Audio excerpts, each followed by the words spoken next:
Olá, queridos irmãos e irmãs, sejam todos bem-vindos à nossa Escola Bíblica Dominical online. É um prazer tê-los aqui. Chegamos à nossa última aula, aula de número 13. Antes de falar sobre o assunto da aula 13, deixa eu te lembrar, na descrição de todos os vídeos, eu sempre coloquei um fórum para vocês compartilharem comentários, as dúvidas. Por isso, nós teremos mais um vídeo, além dessa última aula, que é um vídeo sobre o fórum, com a participação de vocês, com um comentário. Eu vou tentar responder algumas perguntas, tudo bem? Para que a gente então feche esse ciclo e possa, na próxima semana, começar a nossa próxima revista da Escola Dominical. O assunto será sobre o Sermão do Monte. Mas para encerrar esse ciclo, nós vamos com o nosso fórum, o momento onde a gente pode interagir, eu posso interagir com vocês, tentando responder perguntas ou lendo comentários, ok? Então não deixe de assistir o nosso fórum, que é este momento colaborativo onde vocês participaram e se envolveram durante todas estas aulas. Bom, o título da aula de hoje é Um Novo Céu e uma Nova Terra. Desde que Adão e Eva perderam seu lugar no paraíso, é que a gente sabe que o pecado passou a reinar aqui na Terra. Por causa disso, toda a Bíblia começa a apontar para um novo momento, o momento em que haveria um novo céu e uma nova terra. O momento em que o pecado seria finalmente exterminado, a humanidade poderia novamente viver de forma digna diante do Senhor. Esse momento tão aguardado, que há tantas promessas feitas sobre este momento, inclusive no começo da carta, às 7 igrejas, muitas das promessas feitas àqueles que vencerem se cumprem quando vier o novo céu e a nova terra. Então, hoje nós vamos falar sobre a profecia escatológica mais aguardada pela terra, pela humanidade, por todos. Aos que vencerem, nós teremos a oportunidade de desfrutar do novo céu e da nova terra. Chegamos ao capítulo 21 de Apocalipse e eu quero tentar explicar para vocês estes acontecimentos do novo céu e da nova terra e depois fazer duas aplicações como a gente considera então o desfecho do que nós temos na nossa lição. Vamos começar lendo o versículo de número 1. Leia comigo, por gentileza, o que está escrito aí. Então vi um novo céu e uma nova terra, pois o primeiro céu e a primeira terra já não existiam, e o mar também não mais existia. O texto começa dizendo para a gente que vai haver uma realidade que é completamente nova, um tipo de existência diferente, totalmente diferente da existência antiga que existia, né? Se no primeiro céu e na primeira terra que existiam, nós tínhamos a perversidade e o pecado, eles serão removidos. A mancha do pecado vai desaparecer. E nós teremos então um novo céu e uma nova terra, representando então um novo momento para toda a criação. Agora, se a gente pensar como isso vai acontecer de forma prática, o pensamento judaico ele tem duas linhas de compreensões sobre como vai acontecer o novo céu e a nova terra. Existem duas maneiras no pensamento judaico de compreender como vai acontecer isso. Deixa eu mostrar para vocês. Primeiro, existem aqueles que pensam que o novo céu e uma nova terra vai acontecer exatamente porque haverá uma destruição completa do mundo presente. Então, o mundo que nós conhecemos será completamente destruído e Deus fará um novo céu e uma nova terra. O Bereshit bara Elohim, ou como aconteceu em Gênesis, no princípio criou Deus os céus e a terra, vai acontecer novamente. Pelo poder da sua voz, ele vai criar tudo de novo, tendo destruído então essa antiga criação que nós a conhecemos. Essa é a primeira compreensão sobre essa nova realidade. Uma segunda compreensão pensa o contrário. Haverá uma renovação ou uma transformação da terra sem a necessidade dela ser destruída. E é claro que, como eu tenho apresentado a vocês, sempre que há um dualismo de interpretação, quando você escolhe uma interpretação, em detrimento da outra, você acaba criando certos problemas de compreensão. Por exemplo, se Deus vai destruir toda essa terra, a nova terra ela vai ter uma dimensão física como essa que a gente já conhece? A nova terra será igual a essa que a gente já conhece? Se for uma terra semelhante a essa, por que Deus vai destruir essa? Por que Ele não transforma essa nova realidade? Bom, é claro que essa não é uma questão fechada e pronta. Há muitas ideologias em torno do que será o novo céu e a nova terra. Não seria diferente, né? Durante todo o estudo nós vimos como este livro é cheio de ideologias, mas eu queria colocar um comentário do Bey, onde ele faz uma assertativa que eu acho que é importante para nós considerarmos sobre essa promessa. O Bey diz o seguinte: este provavelmente não é o retrato de uma nova criação literal, mas uma representação figurativa, à luz da natureza qualitativa do contraste entre a nova criação e a primeira criação. É provável que o significado da representação figurativa seja conotar um cosmo radicalmente alterado. Apesar das descontinuidades, o novo cosmo será uma contraparte identificável do antigo cosmo e uma renovação dele, assim como o corpo será elevado sem perder sua identidade anterior. Então, o ponto que o Bailey está dizendo é que quando nós lemos o capítulo 21, nós precisamos ler dentro do que o Apocalipse é. Um texto carregado de simbolismos. E pensando no elemento simbólico aqui, o que Deus está falando de forma simbólica é que haverá uma criação tão transformada ou tão mal modificada que ela parece ter sido feita novamente. Mas isso não é literal, como se Deus destruísse. E aí ele faz a comparação com o corpo. A pessoa, o cristão que estiver vivo, Deus não vai exterminá-lo, matá-lo para refazê-lo. O novo corpo que nós receberemos, ele mantém a identidade de quem nós éramos. Nós não seremos outras pessoas, seremos quem nós somos, só que não teremos mais o efeito, a influência do pecado sobre nós. É esse ponto que o Bailey pega para dizer que essa é uma representação simbólica do que quer dizer o novo céu e a nova terra. Mas veja que, além daquele versículo falar para a gente que vai existir um novo céu e nova terra, o texto também afirma que não existirá mais o mar não existirá mais. Quando nós pegamos as referências de mar aqui na literatura apocalíptica, existem 5 conceitos diferentes para o que é o mar. Primeiro, o mar em Apocalipse significa a origem do mal. Segundo, em Apocalipse, o mar significa as nações que perseguem os santos. Terceiro, em Apocalipse, o mar representa o lugar dos mortos. Quarto, em Apocalipse, o mar representa o local da atividade comercial idólatra do mundo. E quinto, o mar em Apocalipse representa uma massa de água que é parte deste mundo. Ou seja, Apocalipse tem muita representação do que é o mar. O que nós conseguimos perceber é que o mar vai deixar de existir. Pode facilmente se aplicar a qualquer uma dessas possibilidades aqui, qualquer um desses 5 itens ou a todos eles.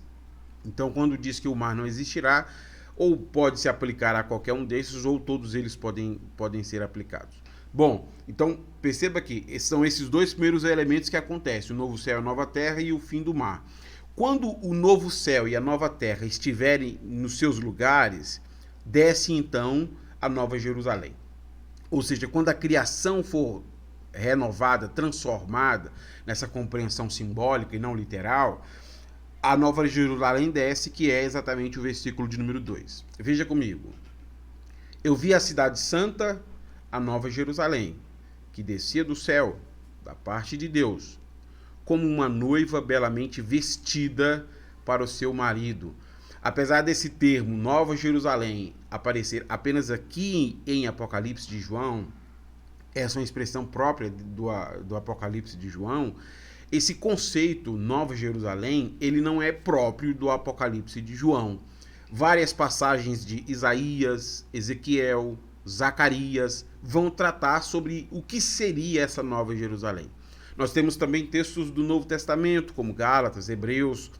O que está acontecendo aqui em Apocalipse 21, 2, nesse versículo que nós acabamos de ler, que fala sobre essa Nova Jerusalém, é que nós temos o cumprimento de uma promessa escatológica muito antiga.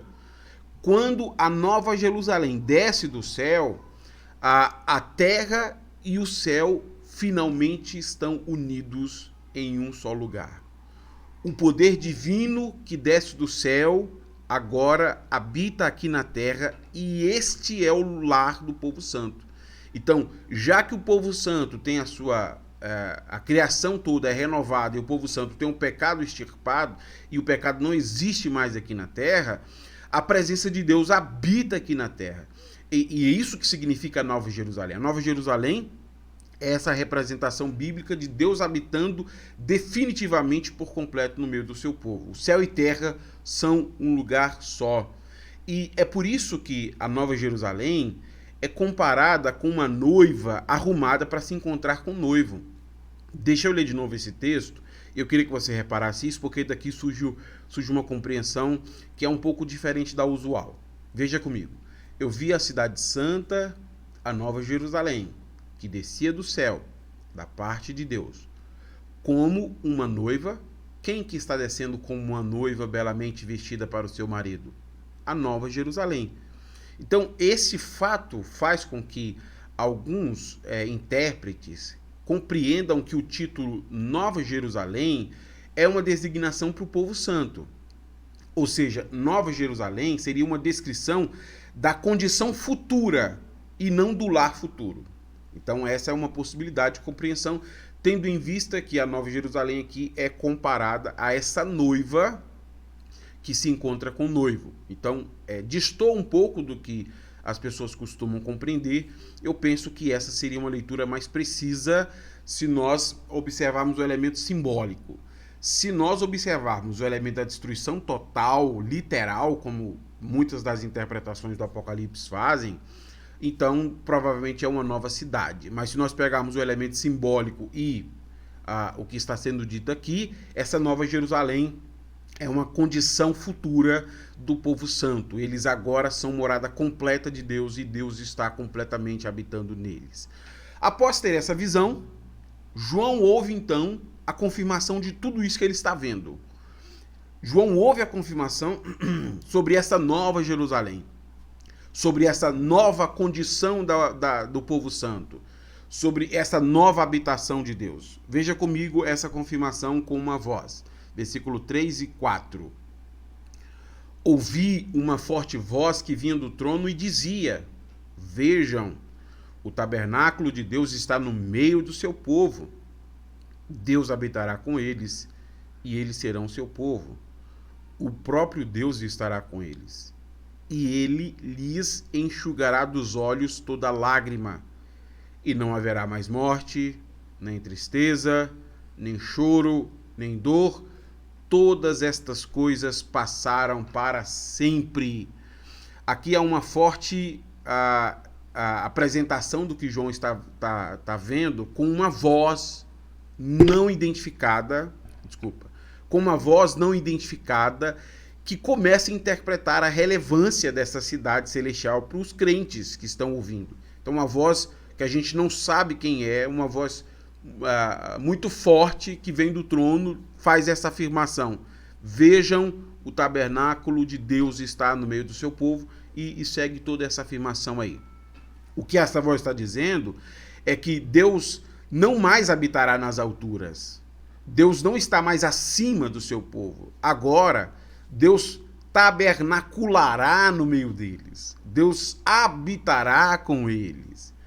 Mas este não é um testemunho apenas dessa voz desconhecida, porque o que João está vendo é esse elemento de Deus habitando no meio do seu povo definitivamente. A voz testifica do que o João está vendo é realmente isso, Deus habitando definitivamente com o seu povo.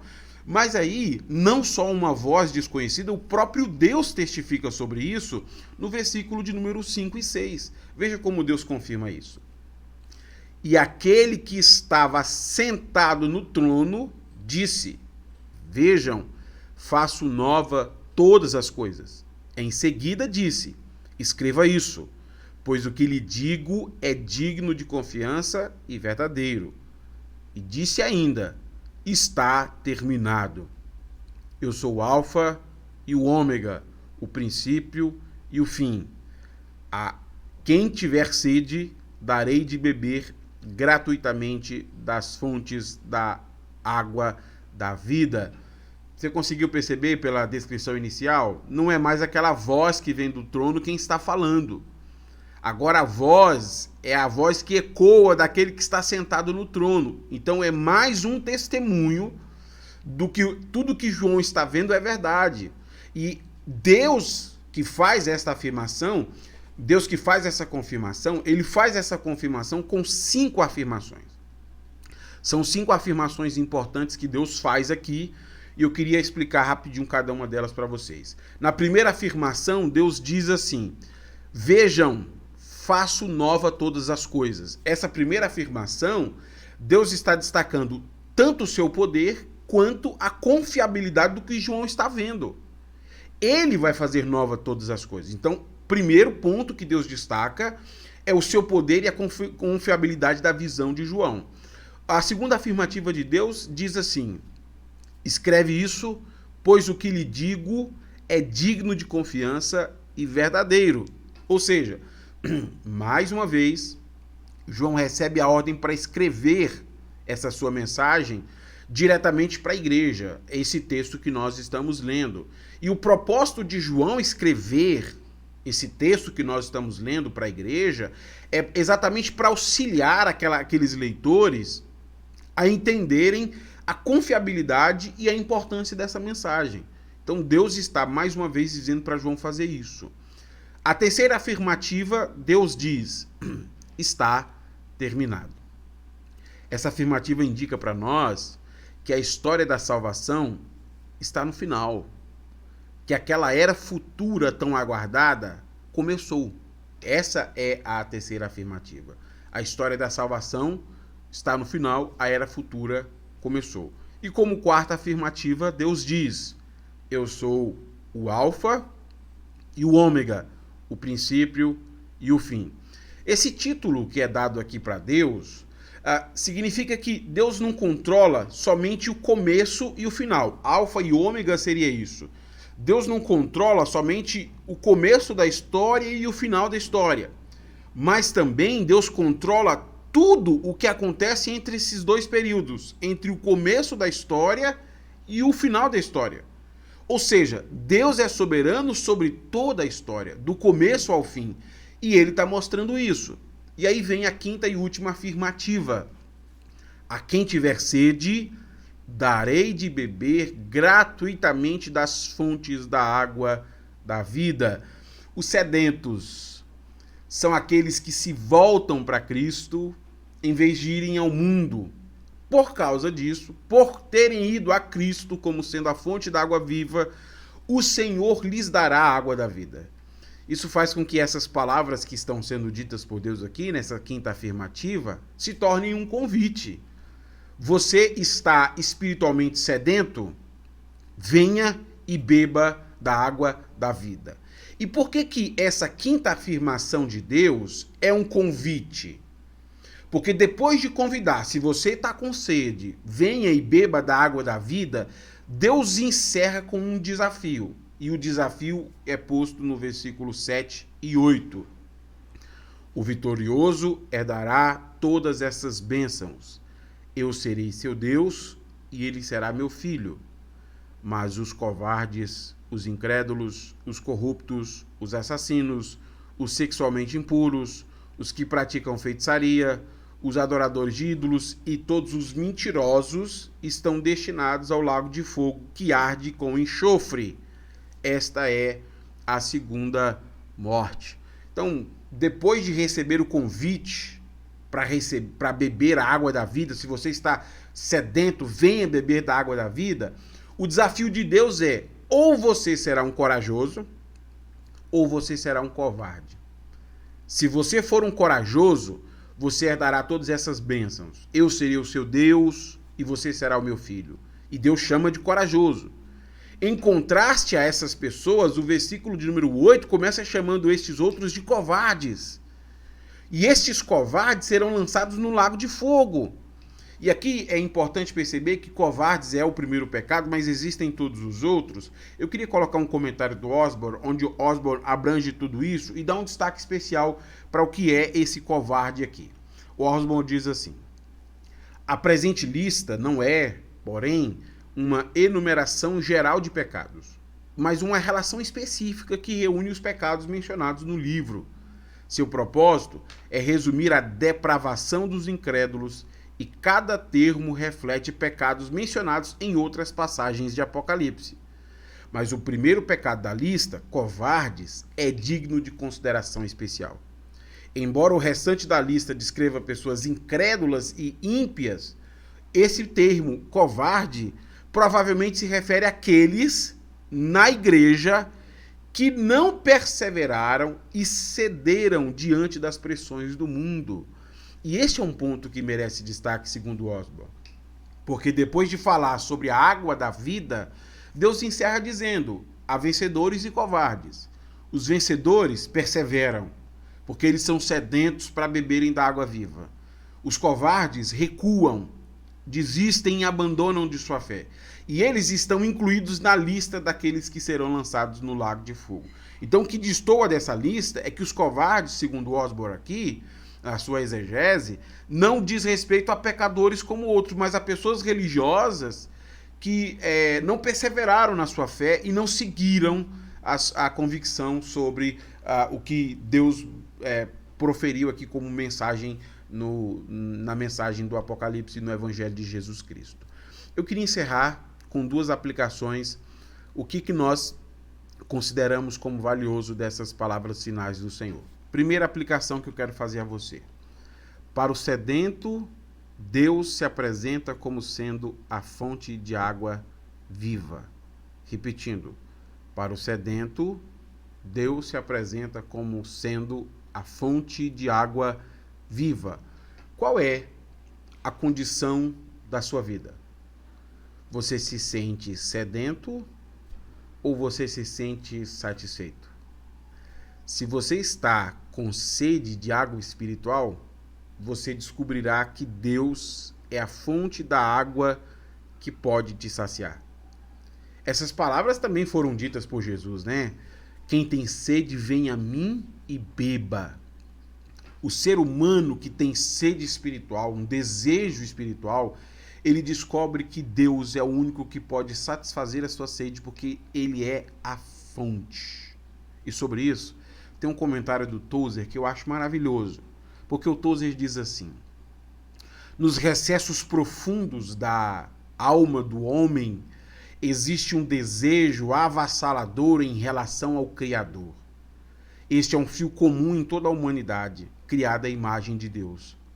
A menos que e até que esse desejo seja plenamente alcançado, a alma humana permanece inquieta, constantemente buscando aquilo que é finalmente inatingível. Simplificando, a grande paixão no coração de todo ser humano é experimentar a impressionante majestade da presença de Deus. Nada, absolutamente nada pode saciar essa sede ardente que está em nossa alma. E aí o problema é que muitas pessoas confundem o objeto desse desejo e passam a vida inteira lutando pelo que é impossível. O que é impossível? Encontrar a satisfação fora de Deus. Ele procura no exterior, procura no mundo, esperando encontrar no mundo aquilo que só Deus pode lhe dar. E essa é uma aplicação importante e nós precisamos ter essa convicção. A sede de nossa alma só será plenamente satisfeita em Deus.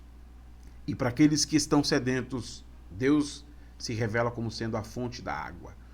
Por isso, nós não procuramos satisfação às nossas vidas em outro lugar senão em Deus, por confiar que Ele é a fonte que satisfaz a nossa alma. E para todo aquele que olha para Deus como a fonte de água viva, Ele dirá de forma muito clara na profecia que nós lemos no versículo 7.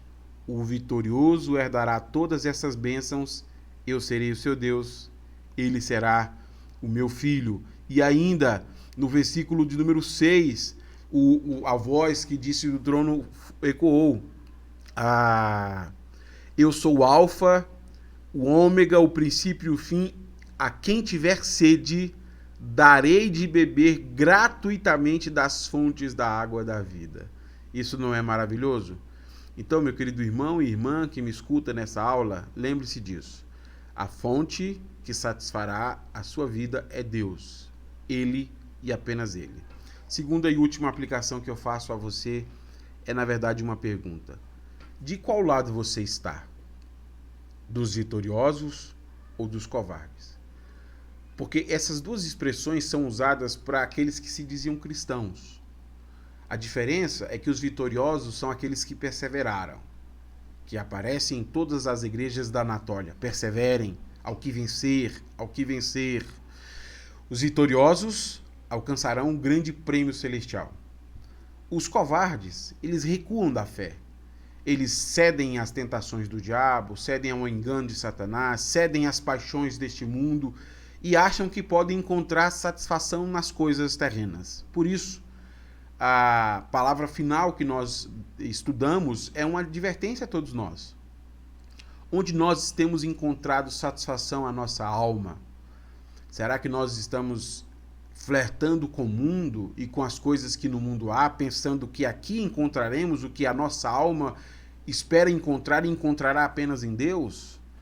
Bom, se você tiver convicções disso, se você perseverar, você será um desses vitoriosos. Mas, se você acha que há neste mundo possibilidade de satisfação que a sua alma encontra, cuidado que talvez você possa ser um desses covardes.